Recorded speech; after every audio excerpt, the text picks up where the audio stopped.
Back করা হচ্ছে। তাই গোটা ব্যাপারটাকে ব্যালেন্স করার জন্য হোয়াইট থেকে কিছুটা হোয়াইটকে মাইনাস করা হচ্ছে। এটা একটা দর্শন, অ্যান্টি কালার থিওরি।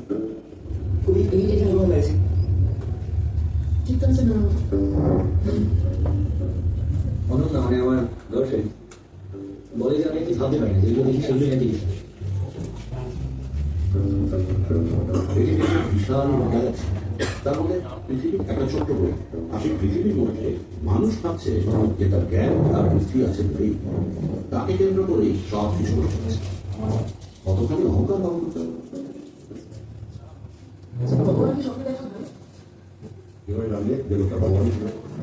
আমি না কোনো কোনো নিজের সেন্টিমেন্টের উপরে বিশ্বাস করি না, ধর্মটা মানি না। তার কারণ লজিককে তুমি ভগবান হিসেবে মেনে নিচ্ছ।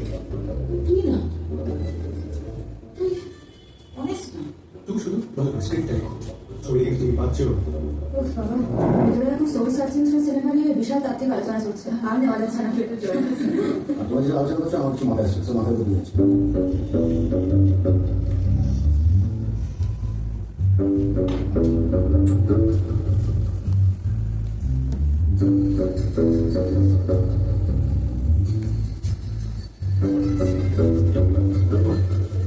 এই ক্যারেক্টারটা কি কমিউনিস্ট না কেন?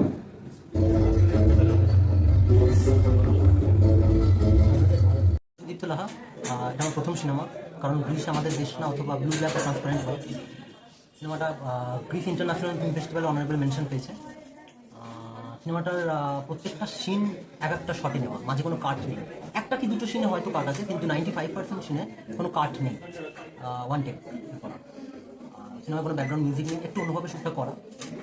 সিনেমার নামকরণটা জিজ্ঞেস করছিল, সিনেমার নামকরণটা আমার মনে হয় দর্শকদের জন্য থাক, মানে ওরা গিয়ে দেখুক কেন এই ধরনের নাম, তারা কিছু ভাবে। মানে এত বড় নাম, হ্যাঁ, মানে নামটা অনেকটাই বড়, আমার মনে হয় কিছু ভাবার রসদ পাবে। আচ্ছা, মানে সেটাই তো খুব ইম্পর্টেন্ট।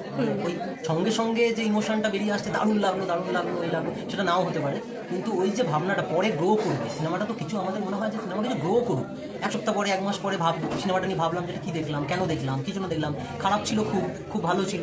হ্যাঁ, কিছু যে রিয়াকশন, মানে একটা কৌতূহল থেকেই যাবে। আমার মনে হয় কৌতূহল থাকা ভালো। সিনেমা যে কোনো আর্ট ফর্মেই থাকে, যে কোনো আর্ট ফর্মে পুরোপুরি রিভিল না করাই ভালো, যেটা কেন, কি জন্য, কোথা থেকে, সব কিছু রিভিল না হওয়াই ভালো। আচ্ছা, এটা তো শুনলাম কোনো ব্যাকগ্রাউন্ড মিউজিক নেই। সিনেমায় কোনো ব্যাকগ্রাউন্ড মিউজিক নেই, গান নেই, ব্যাকগ্রাউন্ড মিউজিক নেই। আচ্ছা, মেকআপও নেই নাকি শুনলাম? Without makeup. আচ্ছা, এটা কি করে, মানে কেন এই চিন্তা ভাবনাটা আসলো? উইদাউট মেকআপ আমার মনে হয়েছে যে ক্যারেক্টারগুলো রয়েছে তারা, যেমন ধরো তনুশ্রী চক্রবর্তী যে ক্যারেক্টারটা মুনার রোলটা করছে, দিদির রোল, তো বাড়ির সিনে আমার মনে হয় না কোনো রকম মেকআপের দরকার আছে। সবাই ঘরে রয়েছে, কি জন্য মেকআপ লাগবে, তো আমি সেটা তনুশ্রীদিকে কনভিন্স করেছিলাম। আচ্ছা, তারপর কথা বলে রাজি। ইন্টারেস্টিং নাম, এবং তোমার মানে নতুন কাজে নাকি প্রচুর প্রশ্ন থাকে, সেটাও তুমি বলছিলে। তো সবটা মিলিয়ে তোমার ইন্টারেস্ট এটাতে কিরকম ছিল, এই নামকরণ সবটা নিয়ে একটু যদি বলো। অ্যাকচুয়ালি নামটা প্রথমে আমাদের মনে হয়েছিল ওটা একটা ওয়ার্কিং টাইটেল, কিন্তু ওটা যে অ্যাকচুয়ালিও ভেবেছে নাম, সেটা আমরা পরে আস্তে আস্তে বুঝতে পারি। বলো না, এটাই আমার নাম হবে।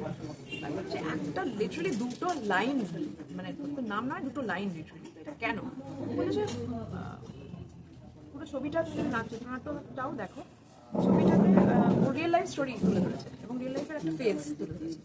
ওর আশেপাশে যে মেন মানুষগুলো, যারা ওর দিদি, যার রোল আমি করেছি, এবং ওই মেন চরিত্র, এবং ওর বাড়িতে, মানে যে বাড়িতে যে পেইন্টার থাকে, একটু অন্যরকম, একটু চুপচাপ থাকেন উনি, পেইন্টিং করেন। এই দুটো মানুষ এবং ওর আশেপাশে কিছু ঘটনা ঘিরেই গল্পটা তৈরি করেছে। তো যখন আমি চিত্রনাট্যটা শুনলাম, তখন আমার মনে হলো যে এটা একটু ইউনিক, অন্যরকম, আর যেভাবে ও ট্রিটমেন্ট চাইছে করবে সেটাও একটু অন্যরকম। ফলে আমার মনে হলো যে আমি এটা সামথিং জাস্ট ডিফারেন্ট, মানে সব স্ক্রিপ্টের মতো এটা নয়। তো সেই জন্য আমার খুব এক্সাইটিং লাগলো, সেই জন্য এবার করা যায়। একদম আনসাম্বল একটা কাস্ট রয়েছে, এবং আমরা একটা বলা যায় কি গ্রিসেই আছি, অ্যাম্বিয়েন্স থেকে তাই তো বোঝা যাচ্ছে। অ্যাকচুয়ালি মানে মনে হচ্ছে যে একদম গ্রিসেই আছি, তো ছবির নামও তাই। কিন্তু এটা খুব কাকতালীয় ব্যাপার। এটা স্যান্ডি আমার খুবই বন্ধু, ওর এক সপ্তাহ আগে ও আমাকে জানলো যে নতুন ক্যাফে ওপেন হয়েছে। তখন আমি বললাম যে, এবং আমাদের ট্রেলার এই লঞ্চটা রয়েছে, তো তখন আমি বললাম যে এখানে কেন করা যাবে না, কিন্তু এসে দেখলাম অ্যাকচুয়ালি গ্রিস কথাটার সঙ্গে একদম মানে ব্যাপারটা মিলে গেছে, উইচ ইজ লাইক পেছনে স্যান্ডি হাসছে। তো যাই হোক, তো উইচ ইজ গ্রেট, আমার মনে হয় যে দ্যাটস আ গ্রেট থিং। তোমার এতদিনের অভিজ্ঞতা, সেখানে সুদীপ্তরই ইনপুট, সেখানে তোমার কথাটা ইনপুট ছিল, মানে তোমার মানে এখানে সবটাই সুদীপ্ত ইনপুটের উপরই কাজ হয়েছে, নাকি তোমারও কিছু ভার্সন আছে? একদমই ওর ইনপুট, কিন্তু আমি জাস্ট ইনপুট। হ্যাঁ, মানে আমার প্রশ্ন থাকে, সেই প্রশ্নগুলো যেগুলো জিজ্ঞেস করেছি সেগুলো বলতে প্রচুর আমাকে হেল্প করেছে, বলেছে যে হ্যাঁ এরকমভাবে হবে, এরকম এটা হবে। মানে এই কারণে এটা একটা কাটে করতে চাইছি, আমি এটা এরকমই চাইছি। আমি চাইছি যে অ্যাকচুয়ালি সিনেমাটা যে মানে সিনেমা আর রিয়েল লাইফ দুটো অ্যাকচুয়ালি আলাদা, কিন্তু ও রিয়েল লাইফ থেকে সিনেমাটা তৈরি, তো কোথাও গিয়ে একটা মানে জাস্টিফাই করতে চেয়েছি যে এটা রিয়েল লাইফ, কিন্তু রিয়েল লাইফটাই আমি সিনেমায় দেখাবো, কিন্তু সিনেমাটা অ্যাকচুয়ালি রিয়েল লাইফের মতো একটা মানে কাটবো না। প্রবলি সেই যুক্তিটা হয়তো কাজে লাগিয়েছে, তো সেই জন্য একটা কাটে পুরো সিন, প্রত্যেকটা সিন একটা কাটে, নো মেকআপ, কোনো মেকআপ করা কেউই করে না। মানে সিনেমাটাতে কোনো টেক নেই। কোনো হ্যাঁ প্রত্যেকটাই অ্যাক্টিং, ঠিক তো আছেই, নাহলে কি করে তৈরি হবে, অ্যাক্টিং। আর সিনেমার পোস্টারটা থেকে খুব বেশি ক্লিয়ারেবল নয় পুরো স্টোরি। এটা কি মানে এটা বোধহয় ছবিটা দেখলে আমার মনে হয় যে আমরা চাই ছবিটা এসে দেখুক, এবং এটা তো একদম ইউনিক এইটুকুন। ছবির নাম ভীষণ আনকমন, তার পাশাপাশি গ্রিসেও এসছো একটা ছবি প্রচার করতে, কি বলবে? এটা কোইন্সিডেন্টাল খুব ভালো, এটা অ্যাডভার্ব যেভাবে অর্গানাইজ করেছে, যেহেতু এই ক্যাফেটার থিমও হচ্ছে গ্রিস এবং আমাদের ছবির নাম হচ্ছে কারণ গ্রিস আমাদের দেশ না, that is half the name obviously, কারণ এই ছবিটা সবচেয়ে লম্বা title in the history of ফিল্মের মনে হচ্ছে অ্যাওয়ার্ড পাবে, কারণ গ্রিস আমাদের দেশ না, অথবা ব্লু ব্ল্যাক ও transparent white. But then again it is not a story about Greece, Socratic paradox নিয়ে, যেহেতু সক্রেটিস গ্রিসের মানুষ আমরা জানি, গ্রিসের ফিগার, তো সক্রেটিক প্যারাডক্স নিয়ে ছবিটা। Obviously this is a niche film, এটা খুব একটা যে খুব আসাপিল এবং সবাই মিলে মরিয়ে দেখতে যাবে সেরকম না, ইটস অ্যান অল্টারনেট ফিল্ম, যেটা হয়তো কম সংখ্যক মানুষের ভাল লাগবে, যদি ভাল লাগে, fingers crossed, hoping for the best. এই আনসাম্বল কাস্টের মধ্যে তোমার চরিত্র নিয়ে কি থাকছে, মানে তোমায় কীভাবে পাবে, কারণ পোস্টার খুব একটা ক্লিয়ার নেই। কনসেপ্টটা হচ্ছে মানে ছবিটার মধ্যে ফিল্ম উইদিন আ ফিল্ম, মানে এই ছবিটার মধ্যে দেখানো হচ্ছে একটা সিনেমা বানানো হচ্ছে, তো সেই সিনেমার পরিচালক আমি। পরিচালক হিসেবে আপনার অভিজ্ঞতাটা কিরকম, মানে এখানে ছবির মধ্যে তো হ্যাঁ, ছবির মধ্যে ছবি, তো এখানে তো পরিচালনা করছি না, পরিচালকের ভূমিকায় অভিনয় করছি, তো আলাদা করে পরিচালনার বিশেষ কিছু আমাকে পদ্ধতি শিখতে হয়নি, কিন্তু মানে খুব ভালো মজা লাগছিল কিছুক্ষণ, অন্তত অ্যাক্টিং করছিলাম ডিরেক্টরের সিটে বসার, that is a fun power trip. তবে আপাতত আমি অভিনয় করাতেই খুশি, পরিচালকের ভূমিকাতে হোক বা অন্য কোনো ভূমিকাতে হোক। Thank you so much.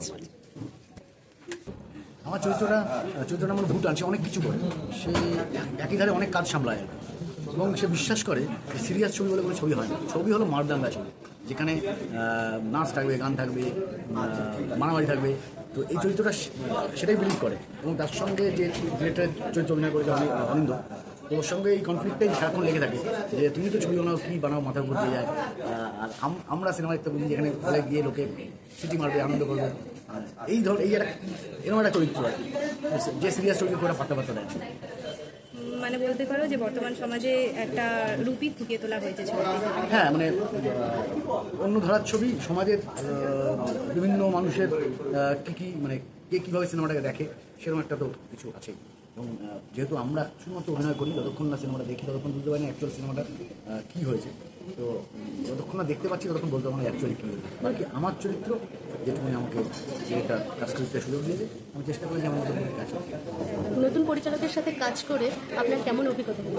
খুব ভালো অভিজ্ঞতা, এবং ওর ধারণা পরিষ্কার, ও কী বানাতে চাইছে বা কী ওর ছবির মেসেজ কী সেটা ওর কাছে পরিষ্কার।